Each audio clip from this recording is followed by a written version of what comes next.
It had been 2 weeks since Jason's mother passed away, and the feeling that had started as disbelief had slithered down into a cloud of tortuous numb that he could not seem to crawl back out of. He sat on his sofa, wasting away, barely able to think, without an appetite, unable to sleep, so thick and full on the syrup of grief.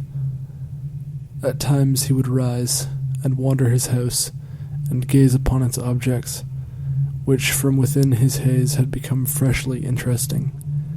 Things he saw every day, but that he would normally be moving too quickly to notice. And as he wandered through his kitchen and out into the hallway to the bedrooms, he gazed up at the door of the attic. Jason had no memory of the attic, but he was quite sure he had been up there. Not recently, of course. He lived alone in his home, although his girlfriend Tiffany would stop by regularly. He had always been curious about his attic, but in the past his fear of the unknown in the darkness, and of course his fear of spiders, had warded him off. But today, in the shroud of numb, under such crushing emotional pain, he could not feel fear. He retrieved a stepladder and reached for the attic to the sound of water dripping from his heart. In a way, he wished for death, as a numb deep enough to make still any fluttering feeling for good. Jason hoped to be swallowed whole by some horrible thing the moment he opened the door, and the more he allowed himself to hope, the more he came to expect this twisted outcome, until a sick little smile appeared on his cowardly face. He tugged on the ladder that was sitting on the floor of the attic and over the opening, pulled it down and descended, berthing his head into the hollow in the near blackness and closing his eyes, waiting for the ghouls to swarm the bulb, to bash and bloody and batter it, for thin blades to pierce, tear down the length of his body, and twist his little form into a macabre meat mobile for Tiffany to find. She had been growing distant since the passing of his mother, cutting herself off from him emotionally, steadily, slowly, disgusted, he assumed, by his weakness, and lacking the emotional aptitude to even attempt to retrieve him from the depths. She would naturally seek to move on, to leave him behind, a chosen sacrifice to the deepest dark. Now that he thought of it, Jason could not even recall when last he had seen her, as the days, the months, and the weeks had all rolled past and together like clouds in the countryside. Jason's wonder subsided as he remembered his surroundings, and found that to his disappointment the stillness persevered. He opened his eyes to see the world as accursed invincible, doomed to live forever. The dust plumes danced before his face as he finished his ascent into the humid attic. The lights in his house had not been on for quite some time, and he could readily see in the darkness that the room was empty but for a few rotten old 2x4s laying in a heap in the middle. Jason stood tall and waded further into the shroud, feeling so welcomed by its emptiness and heat. A perfect place for slumbering beyond the dream, where in fact consciousness of any sort seemed taboo. He pressed his hand, soft and firm, against the moldy pressboard on the far right wall, and imagined it wrapping around him, smothering him into it, consuming him for nourishment. This is where I'll die. He smiled softly again, turning around as his remaining worry finally distilled to reveal by its absence what a burden it had been. He lay down on the side with his back to the wall, the wet wood of the floor squishing his cheek out like a baby's against its mother's breast. Both were checkpoints on the terminal ends of a long, winding tunnel. His path through the world. The busier it had seemed at the time, the less significant in hindsight. And in the last moment, he closed his eyes, unable to bear the bitterness of what should have been a dream, what had to have been a dream. Mum. Mother. He cooed before sleep claimed him. The pull of stale tear crust on his face as he awoke announced that his body, weak as it had become, had rejected Jason's decision to die. He sat up in the attic, feeling a little more sure of himself as he tried to wipe his face clean. It came to his attention, rather abruptly, that the room had not been empty, and that there was a large wooden chest sitting between him and the attic door out of which light was still pouring.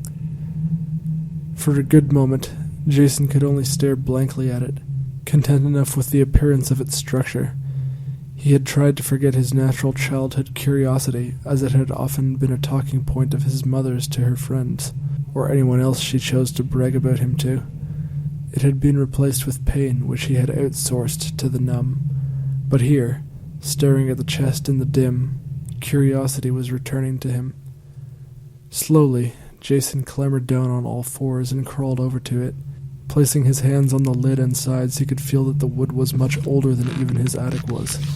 It was dry and weak, devoured many times over no doubt by mold and microorganisms, and yet, miraculously, the exoskeleton of the wood remained. Jason pulled it away from the right wall and was sure it was going to break. It was so light and creaked ferociously. He pulled the lid away from the four walls it was resting on and looked down, but it was too dark to see inside. Finding some bravery, he reached in, recoiled momentarily when he felt something, then continued to search. There was a single item in the box. It felt like a bundle of pages. He pulled it out and crawled over to the opening of the attic and looked at it a bit in the daylight that had made it through the closed curtains below. It was a little gray notebook that was, like the box, on its last legs, tattered, spine gone, pages splayed out awkwardly and very likely out of order. Jason opened it, but still could not see well enough to read. He descended the ladder, walked into his living room, and for the first time in 2 weeks opened the window a crack. The trickle of light entering the room revealed that the grey cover had once been a deep blue, but for a few shards remained where the paint had not been scraped off. If the notebook had once had a title on its cover, it was now long gone, and the back of the cover was as blank as the front. Jason opened the first browned, leathery page and found no inscription, so he turned to the next, which was also blank. Jason began flipping through the empty book, checking every page for content that was not there, and began to feel both disappointed and relieved. But as he flipped through the last few pages, a jet-black ink stain caught his eye at the top of a page. He flipped back to it to see a wall of text and images, and the unfinished bottom right corner of the page fill in with ink. He blinked twice, with eyes wide, absolutely sure he had been seeing things. But he also had been sure that just a moment ago, flipping through, there had only been a single ink splotch at the top of the page. Jason would have shuddered. He would have dropped the book and run. But he still needed so badly to hurt. He still so needed to escape his numb. And so he read what the book showed him. The title of the inked page was, "To Sever Grief from Oneself." The rest of the page was filled by 2 large paragraphs, the first with the subheading Incantation, and the second with the subheading About. The wall of text under the Incantation subheading, however, was a bizarre script that Jason had no understanding of, so he moved on to the About section, to be used to remove sorrow or when experiencing extreme despair. Jason puzzled over how that could possibly work for a moment, and then looked on to the line below which read, "Note, grief is not banished after separation." And again Jason was perplexed. The bottom of the page was signed with only the letter M. He looked up from the book, and around behind him. Everything was as stale as ever, his whole life rotten but for this book. And Jason looked back down at the incantation section of the page. He stared at the symbols without blinking, and as the seconds pounded by in his head, he noticed that the way his brain was perceiving the symbols was changing. It had ceased to be a foreign written language, and now he was transfixed on the obscure shapes before his eyes, the way he had found himself doing with English words when repeated or read too often from time to time. One could lose sight of the whole and only focus on the sum of its parts. Jason continued to stare at it, and as his brain slowly regained the understanding that this was a language, he suddenly found himself able to understand, as though the specificity of the shapes themselves weren't designed to read, but rather to reprogram information into the mind directly. Jason looked up from the book, and in a half-trance spoke the words, Geratu oliba sangrum rerenafik liborero ingwo satri arev konzai. Not moments later, the feeling of warmth returned to his brain, slowly, like blood returning to a limb that had long since fallen asleep, and in the height of awareness he gasped, overjoyed to once again command a full range of beautiful, colorful emotion. He rose from his armchair and looked down again at the book to see the ink recede back into a little ball on the top of the page. But he couldn't be bothered to fret over what was clearly a force for good. Thank you. He teared up, closing the book and hugging it to his chest. Jason, now able to appreciate little things, quickly noticed both that he was hungry and that his place had become quite messy over the last few weeks. Everything that had been in the fridge had either rotten or disappeared, but Jason managed to find an unopened can of pea soup in a cupboard. As it heated, he swept and dusted the surfaces of his small home. As he neared the front hallway, he noticed a small piece of paper folded neatly and placed on the small table beside the front door where he kept his car keys. Jason paused, then stepped slowly toward it, but swiftly recoiled when he realized his soup was boiling. Out of habit, he flicked on the TV to the local news station, and he sat down to eat. And out of the portal poured a cacophony of bleak. Wars in every corner of the earth, famine and murder on the streets of his own city, and the creeping doom of natural and man-made forces which swept slowly over the globe, waiting to coalesce and strike. There were always breakthroughs but never cures, and enough blame to blanket the innocent for generations. And through it all, the generous managed to smile as they showered their dependents that they created with their own stolen money. Finally, there was a segment with some well-trained puppies performing an amusing task, but at this point all Jason could see was the transience of their short decade, and with a sigh he shut the TV off. Jason sat stewing in feelings and thoughts for another moment before he remembered the note on the front hall table. He jumped up, somewhat excited to discover what it was. As he approached, he saw his own name, written on the front in Tiffany's handwriting. Jason took a stern look, as he already knew inside that this could only be one thing. He shuffled back to his couch before opening it. Dear Jason, when you told me that your mother passed away, I felt heartbroken on your behalf. I knew how important your mother was to you, but it is since then that I have realized how little I mean to you. You never move from that couch, or seem to notice me when I sit with you, and it's as though I have suffered a loss as well, because the man I thought I knew died that day as what... Jason couldn't care to finish the letter, but for noticing it was signed 2 days ago. He had become weak in that time, yes, and she was naturally going to find a way to rationalize her resulting disdain for him in a way that allowed her to believe herself to be the victim, to feel not as abandoning, but rather fleeing an oppressor. He understood, but his understanding of her psychology was not destined to quell his hurt, or the frustration that still boiled in his belly well into the wee hours. He begged his brain to give him sleep as he lay in bed, the sun of the next day cresting over the hill, his mind still racing faster than the turning of the earth. And when he realized he had misplaced the notebook that he found in the attic, he leapt out of bed, seeking its guidance once again. Perhaps it would not speak to him as it had in the afternoon, but nevertheless it was a curiosity that his ravenous mind might be able to gorge itself on before happily collapsing into exhaustion. He found it on his kitchen table next to the dirty soup bowl he never cleared. Jason took a moment to stare at the scene in the twilight of dawn. So different and somehow more beautiful than the dying light Saul produced when forsaken by the whirling earth at every dusk. Jason returned to his room, clutching the ashen pages of the tattered book, and sat on his bed, feeling their weight in his fingers before opening them once again. It was as blank as it had ever been after his first flip-through, but this time he stopped right away on the page that had shown him the incantation. He stared at the little black dot, which this time did not budge. Slowly he opened up to it. Please, just show me one more time. I just need to sleep. Just once more, please. A little tear welled up in his eye, as all afternoon he had been struggling to forget Tiffany. To his astonishment, the dot began to move, almost reluctantly at first, but gradually it revealed the pattern of ink on the page that had been seen many hours ago. A little smirk appeared on Jason's face as the understanding of the words came flooding back to him, and as he spoke the incantation he once again cheated himself out of gaining emotional maturity and outsourced the pain to the supernatural unknown. Weeks passed, and Jason's dependence on the separation spell had increased many-fold.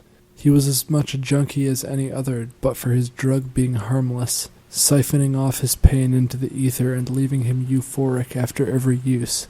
Every time he read the words they made more and more sense, and he understood them more and more readily. The ink dot that produced the written page seemed more and more willing to share its secrets as well. Interestingly, he was never able to recall the incantation when he was not staring at it, and, despite thinking he must have it memorized, it was as though his memory blurred on certain details of the script. No matter how many times he saw it, his memory of it did not improve. Jason hypothesized that perhaps as well as containing the knowledge, the book was a catalyst of sorts that allowed the effect to take place, although he couldn't be bothered to care too much about anything in his new, unnaturally happy-go-lucky state. Coming back from the bank one afternoon, after realizing his savings were a week from being depleted, he sought out the book, as usual, to clear his mind of this brand new set of troubles. Is it a problem? Yeah, sure, but why should I worry about it? Jason justified to himself. As he approached the door to his house, he heard what sounded like a man wailing at the top of his lungs in the distance. He paused and looked around. It was about 3:45, and the school children were just getting out, roughhousing as they walked home, and he figured there must have been a bit of a scrap. The sound vanished almost as quickly as it had begun, however, and Jason figured a teacher must have sorted it out and doled out the appropriate consequences. He entered his little abode and ate his humble sup in the sweet bliss the book provided him. He knew better now than to turn on the news. His own positive thoughts had become ample entertainment, but sitting there in the enduring euphoria at 4:47 on that Monday afternoon, the fickle universe betrayed Jason's good fortune once again as a muffled sob reverberated in the attic. Jason's eyes went wide, and he leapt off the couch and whirled around to face the hallway bearing origin to the noise. The hairs on his arms stuck up like quills as another, louder sob bellowed down through the attic door. Jason stood silently, unable to blink, unable to look away. His mind raced to find an alternative explanation, to try to fool himself into believing he was hearing things, and when he was unable to do so, a second wave of panic took him. He stood silently, ready for anything, terrified as the minutes passed. He was afraid to even move, as whoever was in there might hear him. He considered making a mad dash out the front door, but he would have to return at some point. He couldn't afford a hotel, and his mother, well, yeah. The silence persisted for another hour before Jason's tired legs could not hold him anymore. He took swift, quiet steps into the kitchen to grab a knife, and brandishing it, he resumed his post with a chair, keeping vigil on the attic. The sun sank hour by hour, and in the continued silence after the passage of time, Jason was forced to reconsider that he had been hearing things. He had too much pride to phone the police, as he did not have a great deal of faith in his own perception. Furthermore, the doors were locked, and no windows were broken, so there was no way anyone could have gotten in while he was out. Jason worked up the courage to pass under the attic to his room, and quickly closed and locked the door behind him, all while still brandishing the knife, of course. He lay the blade down on his bedside table, and figured that if by some chance he hadn't been imagining things, and that there really was someone in his attic, they would have to break down the door, which would give him enough time to arm and ready himself. Exhaustion hit him hard after such a stressful day, and at last the time came when he was able to let go. Not long had passed before Jason awoke into a dream. He was sitting at his kitchen table, and a stern face across from him belonged to Tiffany, who stared at him, refusing to speak. Jason felt his gut recoil under the tension, unaware of what was going on. He dared not speak, and as he held her fierce gaze, his throat began to close. After the instant he finally blinked, he looked back up to see that she had buried her face in her hands. A long, slow sob escaped her fingers, and Jason extended his toward her, pleadingly. Tiffany. Please don't cry. He touched her shoulder, but had to withdraw his hand with a gasp. Tiffany, you're so cold. Jason awoke to realize that Tiffany's sobbing had not ceased. Slow, soft sobs poured through the gaps between his bedroom door and its frame in a tone that was unmistakably male. Jason sat up straight in bed and took hold of the knife stored at his bedside. The sobs were increasing in volume, and after a second, Jason was able to determine, via the patterns of the echoes on his eardrums, that it was because the source was drawing nearer, to the point where it was coming from right on the other side of his bedroom door. Jason stood up on his knees and braced himself. "Who's there?" he bellowed frantically. The sobbing continued without a pause. There was no way the man hadn't heard him, but Jason tried again. "What do you want?" he roared.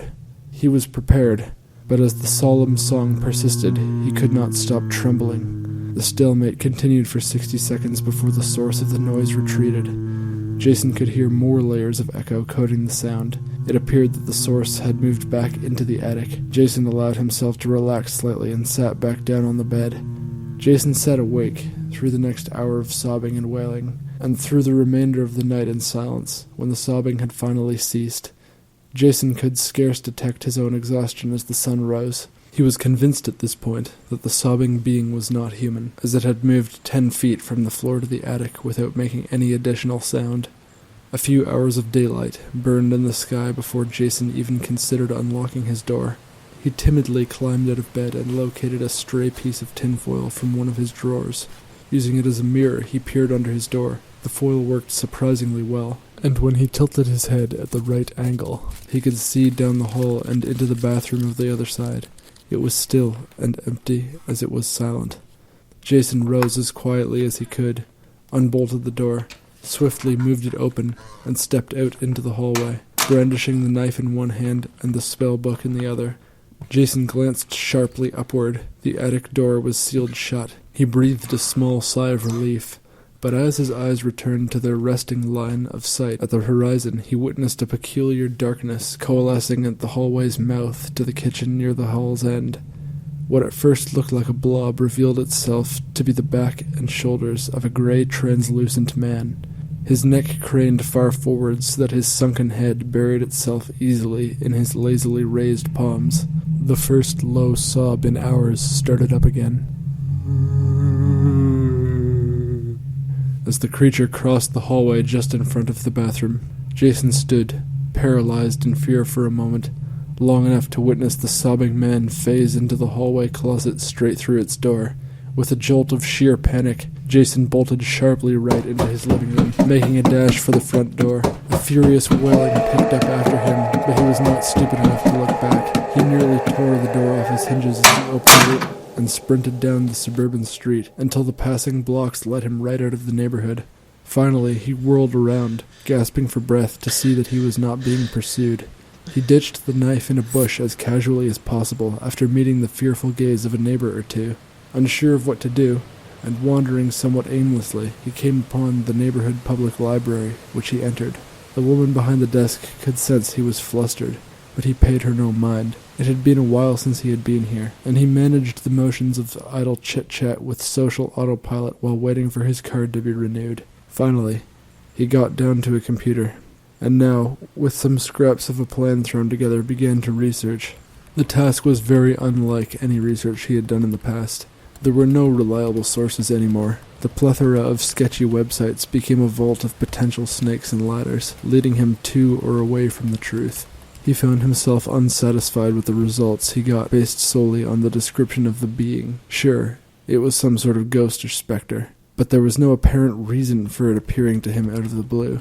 At midday, he shifted focus to the spellbook that was inscribed only when petitioned, and by late afternoon, his focus had finally shifted to the spell itself. Although he was as usual unable to recall the incantation, Jason searched for the spell by what the title page had been in the book, and by the note written in below the incantation. Finally, something satisfactory emerged on the screen as an artist's illustration depicting a being almost identical to the one he had seen in his hallway. The title of the crudely designed web page read, Vestigial Forms. Jason's eyes darted down to the first subheading, Origins. Vestigial forms are not ghosts or specters in that they are not entities representative of those who have died. Rather, they are fractions of the living, and therefore can be created, unlike ghosts or specters. Various means of doing this include curses, near-death experiences, severing spells, or severe psychosomatic discord. Every hair on Jason's body stood at attention as he glared at the words, severing spells. What have I been doing to myself? He looked down in horror at the sickly-looking spellbook on the desk beside him, and glared back up at the page, needing to know more. These forms can manifest in different ways depending on what was given to them. If one removes a fraction of one's self large enough to gain form, it can be a spectral version of one's self if equal components from the subject are sacrificed. Alternatively, if only one aspect of the subject is sacrificed, for example a particular emotion, then the vestigial form will manifest as raw emotion. These forms are highly unstable, as they long to rejoin with the caster, and the larger the fraction, the more unstable, and the more aggressively they will seek their home. If the subject or caster dies, so too does his vestigial form. If for whatever reason the original body of the subject ceases to be rejoinable, and yet does not die, the vestigial form will seek out the next most suitable vessel. It can be made impossible to rejoin? I can reject it? Jason was welling up. He had not blinked in so long, and as he finished the thought, he felt the spellbook throb. He gasped. In that moment, he had felt a small burst of pain through it, as though it were connected to his nervous system, as just another extremity. It was as though this was its way of getting his attention. He picked it up and flipped through its pages. Ink was now filling a different page, this one nearer to the center of the book. I knew it. There's more in here. It's willing to show me under different circumstances. Sure enough, the title of the freshly inked page read, To Disown a Vestigial Form, followed by two subheadings he had seen previously, Incantation and About. Jason breathed a sigh of relief to discover that there was help for him, but swiftly recoiled his optimism, and gazed down at the book, brow furrowed. Even after discovering a good chunk about the creature in his house, he still knew next to nothing about the device that spawned it. It must have some sort of awareness. Whether or not it was intelligent was another question, or if whatever magic had created it had programmed it, as it were, to fulfill a need. Jason had an idea. He picked up the book, and glared at the blank page beside the written one. Can you read my thoughts? He thought intently. The ink didn't budge. Why are you helping me? He asked aloud, much to the confusion of those around him. Still, the ink stayed put. Jason stared at it a while longer, and then placed the book down again and took up another internet search. His luck had run short, as all that came back were commercial products such as children's spellbooks or silly things for amateur witches, which Jason could not determine the seriousness of. Even the more hardcore websites, which turned up what people believed to be real spellbooks, bore no resemblance to the one from his attic, and absolutely nothing in those websites was about the moving ink. It was then that Jason was interrupted by a librarian who informed him that the library was 5 minutes to closing, as it was a Sunday. It closed early. Jason skittishly complied, logged out, and left the library carrying the book he had come in with. With nowhere to go but home, however, he had no choice but to rely on the book once again, and try out this new spell. So on the way home, Jason ducked into an empty parking lot, and opened the book up to the page he still found inked. After looking over the About section, he realized it really only paraphrased what he had read on the website.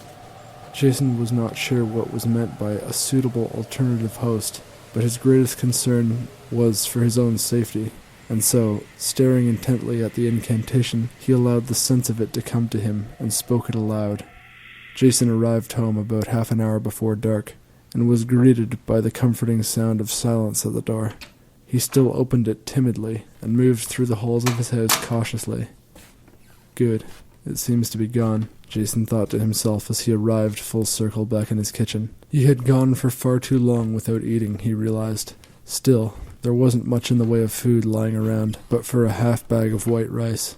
He got out a pot and began measuring the appropriate amounts of water, then rice. Jason rested the pot on the stove, turned on the heat on a... Oh my god. Jason's left peripheral suddenly picked up an anomaly, and he whirled around to survey it. The Sullen Form was watching him from the hall doorway. The curvature of its back made it about a foot shorter than him. Crooked neck craned way up to show him its face. hollowed eyes with lids welted and loose from crying. Its nose was bent and ugly. Its flapping lips sprawled open awkwardly as its jaw hung. Jason gasped and stepped backward. Why was it still here? Hadn't he banished it? Oh no, I only prevented it from rejoining. Shit, I'm such an idiot. Jason thought, even as he froze up in fear. As the being watched its creator's terrified face, its expression changed from confusion to dejection and despair, and then to anger and disappointment. The creature released a horrible wail and came flying towards him, phasing straight through the stove, and flailing its bony, long arms aggressively. Jason bellowed back in terror as he cowered and fell back on the ground. The creature's blows felt like feathers, and in a few seconds Jason realized that it was unable to actually touch him, and he turned towards it. In the zenith of its fury, the form shoved its ugly face right against his and roared so ferociously that its jaw split back and distended long enough to take a bite out of Jason's face, and then in an instant it vanished, fled in a flash out the front door. Jason lay there another moment, then slowly picked himself up, panting. I think it worked. He looked at the spellbook, which still sat unharmed where he had placed it on the kitchen table. The water on the stove was boiling, but beyond that, his little home had returned to silence. He ate his meal and got into his bed quite shaken, but he had a much easier time getting to sleep that night. Jason did not sleep easy, however. Just as the previous nights, he was tormented in dream. He would awake to see the creature at the foot of his bed, then awake again to realize it had only been a dream. He would look over as he breathed a sigh of relief, and he would see that the creature sat beside him on the bed, siphoning his soul into its hollow eyes and mangled mouth. The endless, kaleidoscopic nightmares continued until when he had awoken for real he was not sure of it. The only thing he was confident in was that he had not seen the last of his vestigial form. It was noon, and at the very least he was glad to have slept in. He crawled out of bed and made his way back to the kitchen, where he entered the doorway. He stood in the spot the figure had stood the night before. He stared at the spot where he must have been standing, and later, lying in prone. Jason shuddered and continued on his business. He retrieved a bowl and added to it what was left of the milk and cereal. He sat down at the table, the doorbell rang, and he rolled his eyes. Kids from the school down the street were always pestering him for money, for this project or that field trip, and he wasn't remotely in the mood. He found an old newspaper lying on his table and started digging into one of the crosswords at the back. He had never enjoyed them in the past, but the thinking exercise of solving a simple puzzle satisfied some primal setting in his brain, and after placing his bowl in the sink, he enjoyed the first shower he had had in quite some time. The sun was shining as he clothed himself, and he could hear the chirping of birds through the window. Jason felt that it had been far too long since he went out and enjoyed nature. That was something he always used to do with his mom. Go for walks of all sorts, around the block, through the woods, to the top of a nearby hill. She had loved nature, and the act of walking through it. Jason approached his front door, smiling, finally able to accept what he had lost. And although he hurt to admit, what he had lost was not all. I missed her so much. Didn't you too, Jason? A familiar voice sounded as the front door swung open. Jason was yanked out of his train of thought, somewhat disoriented, and brought his eyes to focus on an old woman, his mother, wearing the gown she was buried in. A moment of silence passed as Jason looked into the space where his mother's beautiful eyes had once rested, and saw in the voids that she was now occupied by the vestigial form of his own creation. He wanted to cry in that instant, but rightly, fear overtook him. He tried to close the door as quickly as he could, but the creature threw an arm and a leg in before he could slam it. Don't you miss Mommy, Jason? I brought her here for you. We can be with her forever now. Jason, you're hurting me. The creature wailed in his mother's voice as Jason kept pushing the door on its newly acquired limbs, but it quickly became apparent that he would get nowhere. Jason pushed hard on the door one last time and then bolted back in retreat through the living room to his own room, where he slammed and locked the door before the creature was able to get inside. Jason, why?